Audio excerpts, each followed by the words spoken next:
Halo teman-teman, kembali lagi bersama saya Ratnasari, dengar nomor stambuk 2017-61012.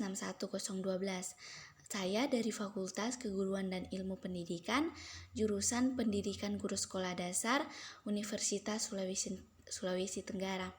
Nah, kali ini saya akan membahas tentang pengumpulan dan pengolahan data. Oke, pada slide yang pertama ini saya akan membahas tentang penyajian data.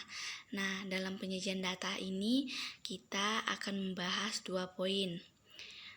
Poin yang pertama yaitu tujuan penyajian data dan poin yang kedua yaitu bentuk penyajian data.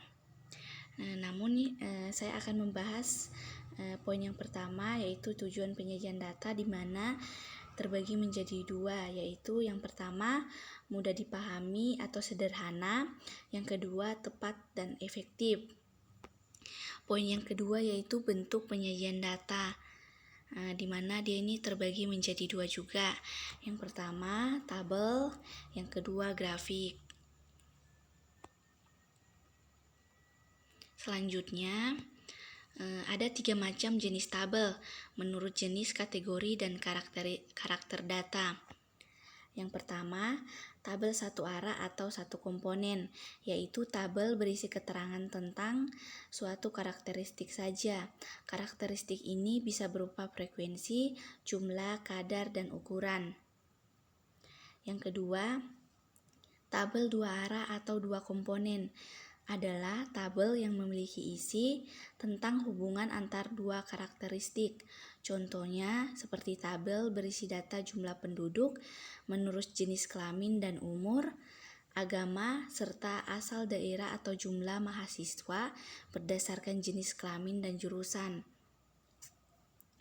Dan yang terakhir, tabel 3 arah atau 3 komponen adalah tabel yang memiliki isi hubungan antar 3 karakteristik atau 3 hal, seperti data penduduk yang berdasarkan kecamatan, jenis kelamin dan umur, atau data mahasiswa berdasarkan jenis kelamin, jurusan, dan asal daerah.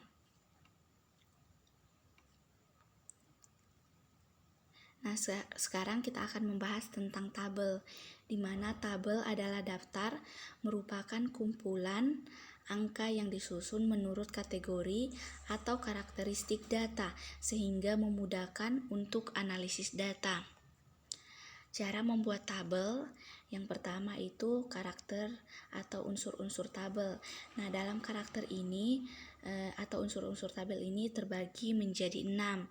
Yang pertama yaitu judul tabel, yang kedua kepala tabel, yang ketiga isi tabel, yang keempat kolom, yang kelima baris, dan yang terakhir sumber.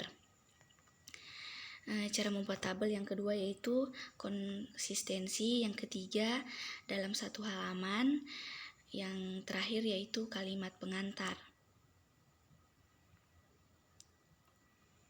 Nah, sekarang kita akan membahas tentang grafik, di mana penyajian data dengan grafik dianggap lebih komunikatif karena dalam waktu singkat dapat diketahui karakteristik dari data yang disajikan. Jenis-jenis grafik yang pertama, grafik batang adalah grafik yang penyajian datanya menggunakan batang atau persegi panjang. Grafik yang kedua yaitu grafik garis, adalah grafik yang penyajian datanya menggunakan garis atau kurva. Yang ketiga, grafik lingkaran adalah grafik yang penyajian datanya menggunakan lingkaran. Grafik yang keempat yaitu grafik gambar. Yang terakhir yaitu grafik peta, adalah diagram yang melukiskan peristiwa, biasanya berdasarkan peta bumi atau geografi. Nah, kita akan membahas tentang grafik data batang, di mana macam-macam grafik batang. Yang pertama, grafik batang tunggal. Yang kedua, grafik batang berganda. Yang ketiga, grafik batang komponen berganda. Yang keempat, grafik batang persentase komponen berganda. Dan yang terakhir, grafik batang berimbang neto. Yang kedua yaitu grafik garis, di mana macam-macam grafik garis. Yang pertama, grafik garis tunggal. Yang kedua, grafik garis berganda. Yang ketiga, grafik garis komponen berganda. Yang keempat, grafik garis persentase komponen berganda. Dan yang terakhir, grafik garis berimbang neto.